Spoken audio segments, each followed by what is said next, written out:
자, 오늘은 2018년 1월 신작의 맛보기 리뷰입니다. 딱 1화씩만 봤고요. 1화를 본 그런 저의 개인적인 생각이 담긴 그런 리뷰를 하도록 하겠습니다. 총 10가지 작품을 봤고요.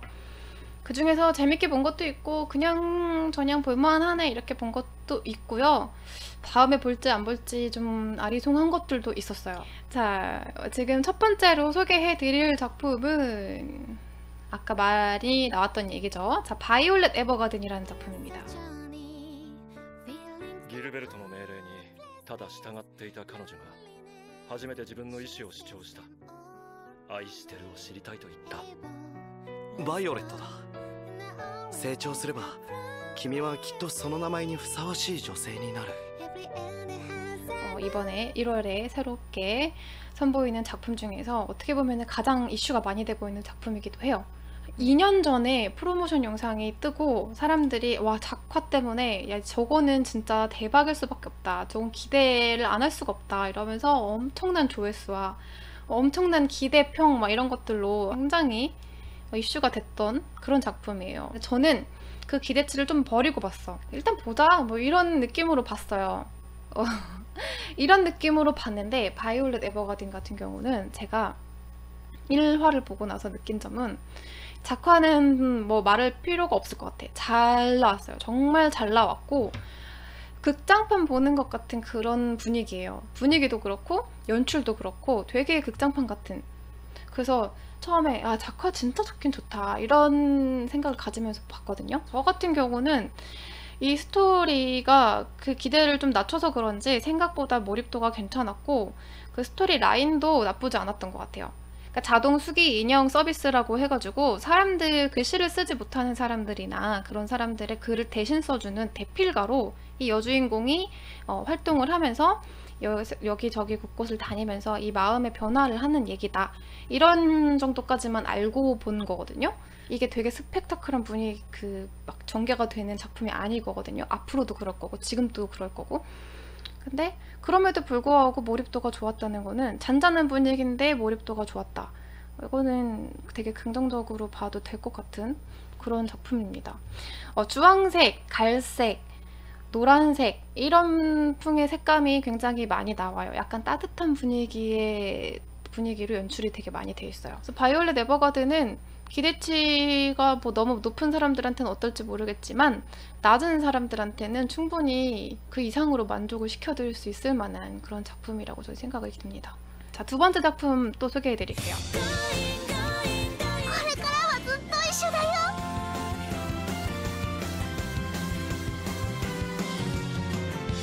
私、日ノ本さくら、友枝中学校の1年生になりました。 두 번째 작품은 카드캡터 사쿠라 클리어 카드편. 아시다시피 제가 또 90년대 카드캡터 체리를 보던 세대로서 그래서 그런 추억의 감정으로 본 작품인데 일단 20년 전과 별반 다를 게 없어요. 분위기가 드디어 중학생이 됐어. 20년 전에 초등학생이었던 사쿠라가 드디어 이제 여기 클리어 카드 편에서 중학생이 됐습니다.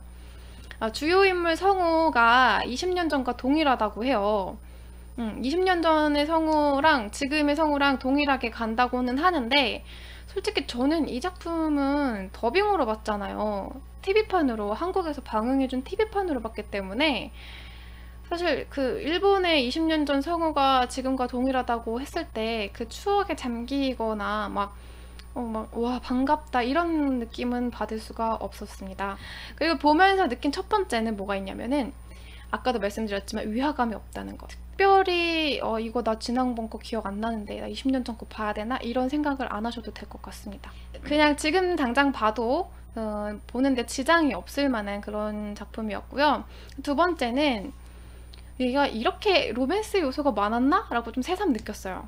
나름 풋풋하고 좋긴 했는데 지금 생각해보면은 야, 초등학생들인데 선생님하고 제자랑 좋아하고 고등학생과 초등학생과의 러브라인과 뭐 아무튼 그치, 백합도 있지.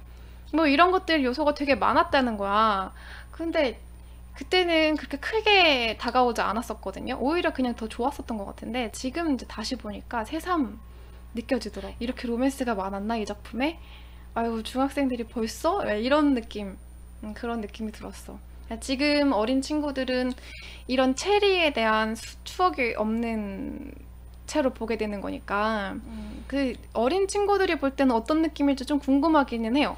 아예 체리를 보지 않았던 지금 이제 어린 친구들 있잖아요. 중학생, 고등학생 친구들. 이 친구들이 카드캡터를 봤을 때의 느낌은 어떨지 되게 궁금하기는 합니다. 카드캡터 사쿠라였고요. 세 번째로 제가 본 작품은 째깍째깍이라는 작품이에요.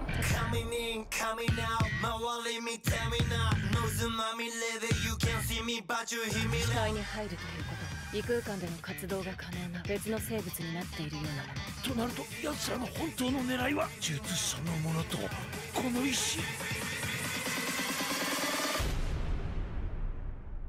어떤 작품이냐면은 그 시간을 멈추는 능력자들의 이야기예요.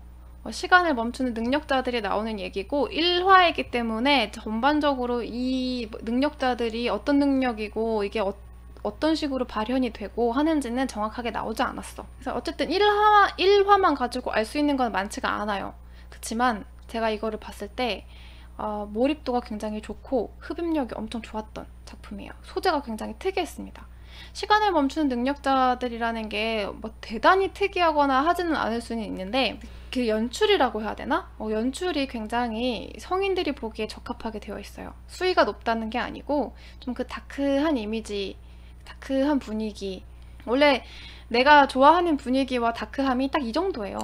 아이고, 이거보다 엄청 다크한 작품을 좋아하는 게 아니야. 저는 정말 딱 이 정도 분위기의 다크함을 좋아합니다. 이 작화는 이제 바이올렛 에버가든의 작화가 좋은 거랑 좀 다른 접근을 다르게 해야 돼요. 인물 개개인만 놓고 보면은 되게 쏘쏘해요. 좀 현실적으로 그렸다고 해야 되나? 잘생기고 예쁘게 그린 게 아니라 조금 표정 변화라든지 이런 게 좀 현실적으로 그려져 있고 대신에 연출이 되게 좋았어요.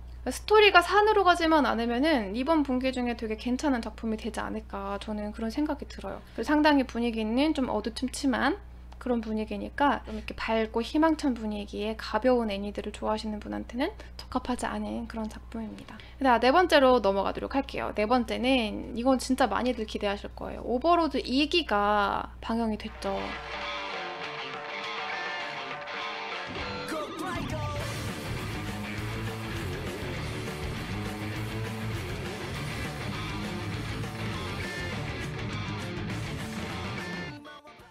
결론부터 이야기하자면은 그냥 이게 딱 시작되는 순간 지금부터가 그냥 이야기의 시작이다라는 느낌이었어요.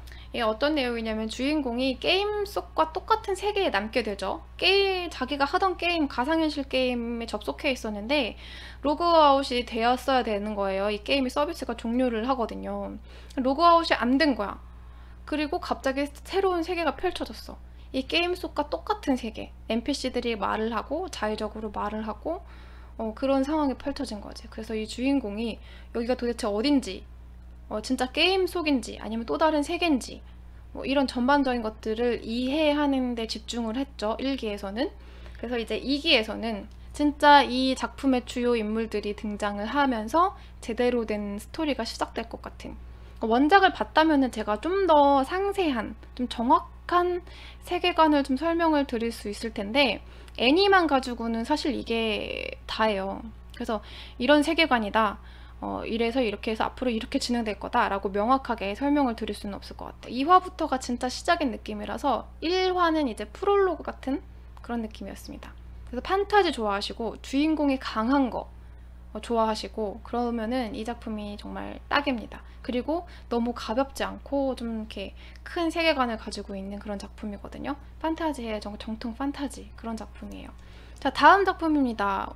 5번째 작품은 사랑은 비가 갠 뒤처럼.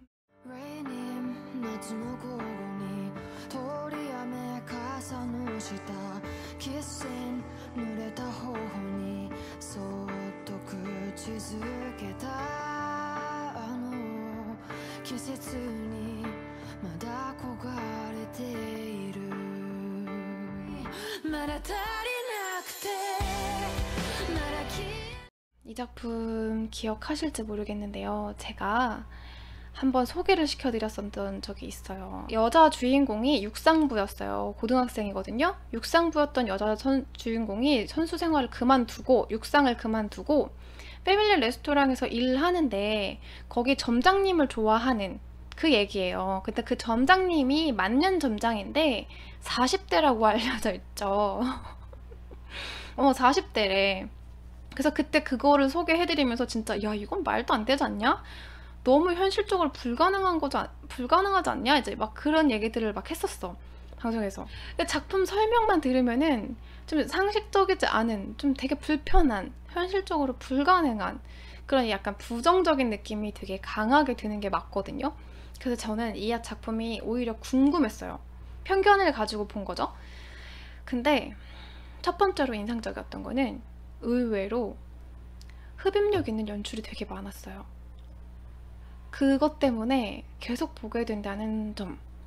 두 번째로 제가 인상적이었던 거는 점장의 캐릭터가 의외로 굉장히 인간적이고 호감이에요. 내가 이렇게 바뀔 줄을 몰랐어. 난 되게 상당히 부정적인 편견을 가지고 봤었던 거거든요. 근데 점장의 캐릭터가 의외로 굉장히 인간적이었다는 점. 허허실실 이런 느낌이에요. 그리고 사람 잘 캐치 못하고 착하기만 한, 근데 막 아재 개그도 하는 되게 인간적인 그런 캐릭터야. 근데 여자 주인공은 말수가 굉장히 적고 자기가 필요한 말 외에는 거의 말하지 않는 그런 캐릭터거든요. 근데 그런 여자애가 얘가 계속 점장님을 바라보는 눈빛이 심상치 않아. 좋아하는 거지. 그러니까 마음에 있는 거죠. 점장님은 전혀 그런 걸 모르는 상태고 어쨌든 1화에서는 그냥 굉장히 바보 같은 그런 인간적인 캐릭터입니다. 부정적인 시각을 가지고 봤던 작품인데 점장의 캐릭터의 그런 부정적인 느낌은 좀 사라졌어요. 두 사람의 러브라인이 막 바로 이해되는 건 아니야. 캐릭터가 좋다고 해가지고. 하지만 생각했던 것보다는 훨씬 인간적이고 따뜻했던 작품이고 엔딩 노래가 되게 좋거든요. 요즘 제가 이 엔딩 노래를 반복적으로 듣고 있어요. 근데 저는 이 작품을 보면서 느꼈던 거는 로맨스 작품을 개인적으로 엄청 좋아하거나 하진 않아요. 로맨스가 가지고 있는 그 특유의 그 답답함이 별로 안 좋아하거든요. 그 답답함을. 근데 이 사랑은 비가 갠디처럼은 조금 다른 느낌으로 다가와서 이 사람들의 감정 변화나 그리고 전개나 이런 것들을 한번 보고 싶은 생각이 들었어요. 다만 그거를 그 감정적인 변화를 어떻게 그려내느냐, 그게 관건이겠지. 근데 그거를 정말 잔잔하게 감명 깊게 잘 그려내면은 이 작품 역시 괜찮은 작품이 될 거라는 거. 여튼 그렇습니다. 생각보다 너무 괜찮았던 작품이에요. 자, 다음 6번째 작품입니다. 이거는 제가 꼭 보고 싶었던 작품 중에 하나인데요. 데빌맨 크라이베이비라는 작품이에요. 俺の体はどうなってしまったんだ。お前は悪魔の体と人間の心を合わせ持つ男、デビルマンだ。人間界に隠れた悪魔の悪行をあぶり出す。何かあったのなら話せよ。約束だぞ。何か一つだけは私も勝ちたい。大変な大スクープだ。なんだあの映像は。 넷플릭스에서 방영을 하고 있고 굉장히 많은 회차수가 나왔어요. 근데 저는 일단 1화만 봤고요. 아까도 말씀을 드렸던 건데 나가이고 작가의 작품입니다. 굉장히 어둡고 잔혹하고 참혹한 그런 작품이라고 알려져 있어요. 이제 수많은 리메이크가 나왔지만 그 리메이크가 다 별로라는 평이 있습니다. 그래서 그게 이제 다시 한번 리메이크 돼가지고 이번에 새롭게 나온 거예요. 2018 버전으로. 제가 이제 이거를 봤는데 한마디로 표현하기가 굉장히 어려운 작품이에요. 제가 데빌맨이라는 그 원작을 안 본 상태에서 봤습니다. 잔인하고 다크하다라는 것, 그런 소문만 알고 있는 상태에서 본 거예요. 자, 19금일 수밖에 없어요. 그럴 수밖에 없는 고어함과 자극적인 씬이 엄청나게 많고요. 아주 다크한 아주 다크한 이 작품만의 분위기가 있어요. 굉장히 독특합니다. 색감도 엄청 독특하고요. 서양 만화를 보고 있는 것 같은 느낌도 들어요. 빨간색, 형광색 이런 것, 형광색이 되게 많이 나와. 그 원작 루트대로 간다고 저는 알고 있거든요. 원작의 그 스토리 그대로 가는 작품이라고는 알고는 있어요. 얼마만큼 지금 다르게 연출이 되고 있는지는 잘 모르겠지만 저는 그냥 이 크라이베이비, 데빌맨 크라이베이비만 놓고 얘기를 하도록 하겠습니다. 원작은 잘 모르니까. 정신건강에 좋지 않을 여러 요소가 한꺼번에 나오기 때문에 저는 이 작품을 여러분들한테 딱히 추천은 안 드립니다. 움직임이나 표현 기법이나 그리고 색채 이런 게 약간 서양 만화 보는 느낌, 아까도 얘기했듯이 미국의 웹툰 보는 느낌처럼 색감이 되게 강력하고 강해요. 원색을 되게 많이 썼어. 선으로만 그려진 것 같은 그런 움직임인데 연출은 굉장히 잔혹해요. 이게 데빌맨이잖아요. 악마가 나오는 거예요. 주 소재가 악마가 등장하는 거거든요. 악마가 괜히 악마인가 싶기도 하고 원작은 안 봤지만 뭐 사전 정보에 따르면 원작과 같은 이야기라고 합니다. 그러니까 당연히 찝찝하게 마무리가 되겠죠. 이거는 뭐 해피엔딩을 기대를 할 수가 없는 그런 작품이에요. 여튼 그런 작품이니까 여러분들이 정말 궁금하시면 1화만 보시면 되겠고요. 19세가 괜히 19세가 아니에요. 얘는 정말 19세여야만 하는 작품이에요. 19세여야만 하는 작품이거든요. 그러니까 가급적이면 우리 학생 여러분들은 안 보셨으면 좋겠어요. 자, 밝은 작품으로 넘어가도록 하겠습니다. 7번째 작품은요. 라면 너무 좋아 코이즈미상.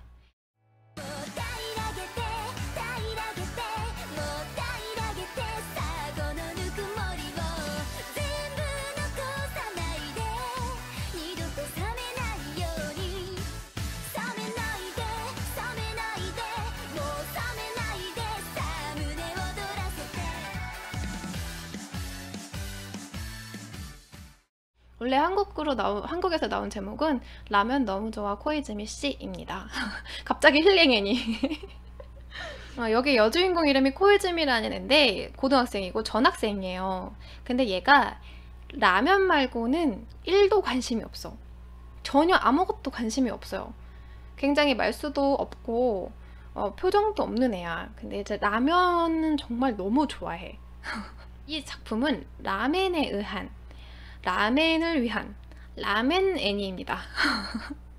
라멘 애니예요. 그러니까 어떻게 전개가 되는지 궁금해서 제가 봤어요. 얘가 얘 따라다니는 애가 저 커트머리 애가 저 코이즈미가 금발머리거든요. 쟤를 엄청 따라다녀. 제가 완전 맹목적으로 진짜 막 코이즈미 상이 하는 모든 것들을 다 좋아하고 친해지고 싶어서 막 안달이 나 있어. 생각보다 재밌더라고요. 재밌었어요. 이게 라면을 먹는데 라면도 맛있게 보이기도 했고 앞으로 나올 라면들이 종류가 또 막 여러 가지가 있겠죠. 일본은 라면 종류가 워낙에 많으니까 그런 거 보면서 또 힐링도 되고 재밌기도 또 재밌어요. 이 여자의 캐릭터가 굉장히 말수가 없는 하고 조용하는데 라면 먹을 때만큼은 진짜 확 풀어지는 성격이거든요. 그럴 때 또 그것도 보는 재미가 있어. 그래서 이거 저녁 때 만약에 보시게 되면은 은근히 라면이 먹고 싶어지는 그런 작품입니다. 괜찮았어요. 생각보다 재밌게 한 화를 봤던 것 같아. 얘도 나올 때마다 킬링타임용으로 한 번씩 보면은 괜찮을 것 같아. 몰아서 볼 필요까지는 없을 것 같아요. 자, 8번째 작품으로 넘어가겠습니다. 8번째는요. 패궁봉신연이.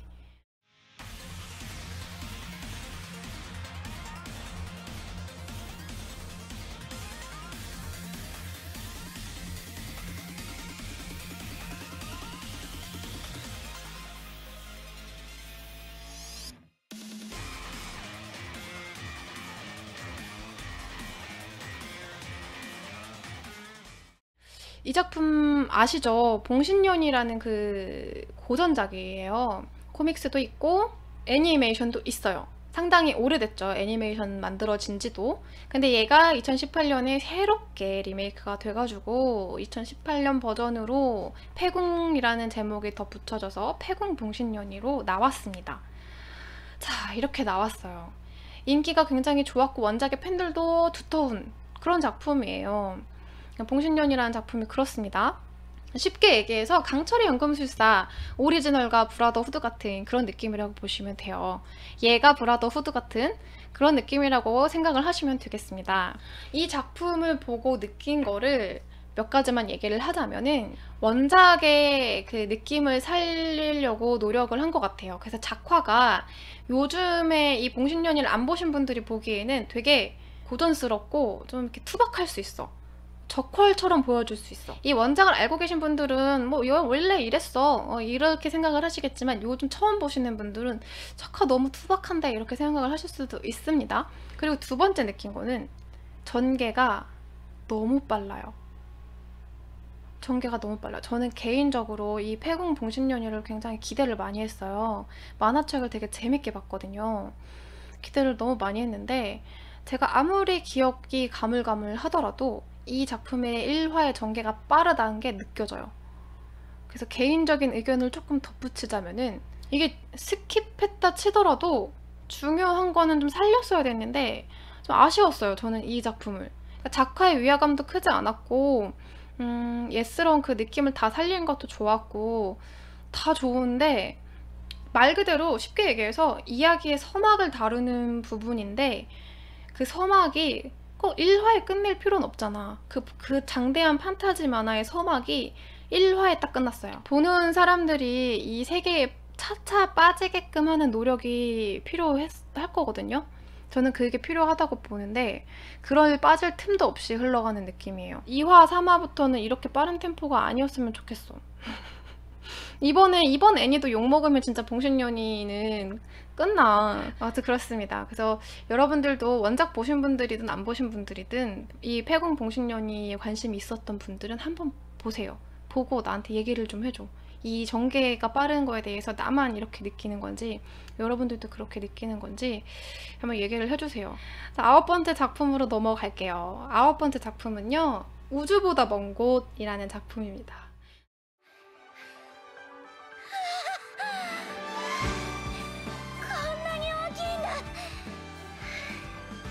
赤道を抜け嵐を抜け氷を割り、どうやって行くつもり？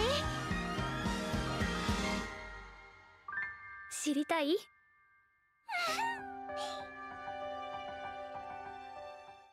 이거는 일상물, 힐링물이라고 보면 됩니다. 치유계라고 생각하는 게 가장 편하실 거예요.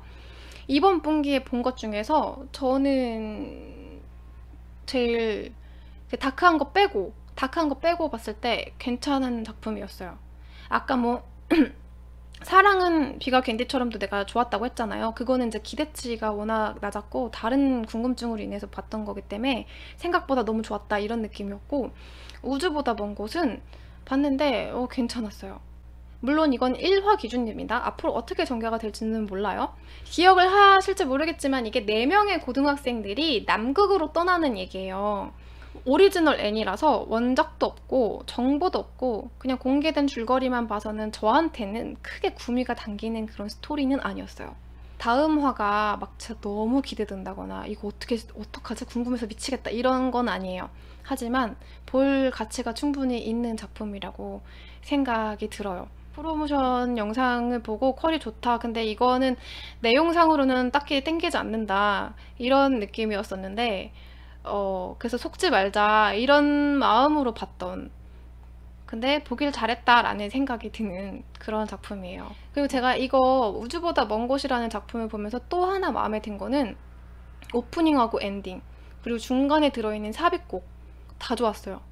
이렇게 퀄리티가 괜찮은데, 작화나 이런 부분들의 퀄리티가 괜찮은데 노래까지 좋잖아요. BGM까지 좋으면은 그게 한층 더 업그레이드 돼. 내가 재밌다고 해서 또 여러분들이 큰 기대를 하고 보면은 또 그 재미가 반감이 될 수도 있어요. 그래서 더 얘기를 하지는 않을 건데 저는 그 부금, 오프닝, 엔딩, 중간에 들어있는 삽입곡, 부금 이런 것들 다 좋았습니다. 1화밖에 안 보긴 했지만 그 1화의 느낌이 되게 좋았어. 재밌었습니다. 자, 마지막입니다. 10번째. 근데 이걸 10번째에 넣으면 안 됐었던 것 같아요. 10번째입니다. 이토준지 컬렉션입니다.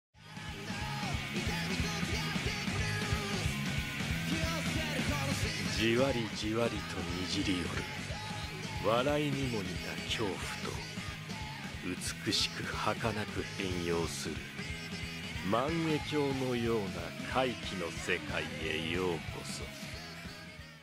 10번째 애니메이션은요, 이토준지 컬렉션. 제가 또 이제 자극적이지 않은 사진으로 또 골라왔습니다. 이토준지 컬렉션은 여러분들 아까 뭐 사쿠라, 카드캡터 사쿠라 본 것처럼 봉신년이 본 것처럼 이 추억 속에 학창 시절의 추억에 있는 그 이토준지의 소용돌이라든지 그런 것들 있잖아요. 그런 추억 때문에 그래서 이끌려서 보게 된 작품이에요. 자, 제목에서 예상을 할 수 있듯이 자, 이토준지의 시리즈 중에서 재밌는 것들을 가지고 온 거예요. 그 중에서 이번에 방영했던 1화에서는 소이치의 저주일기라는 그런 에피소드를 가지고 왔어요.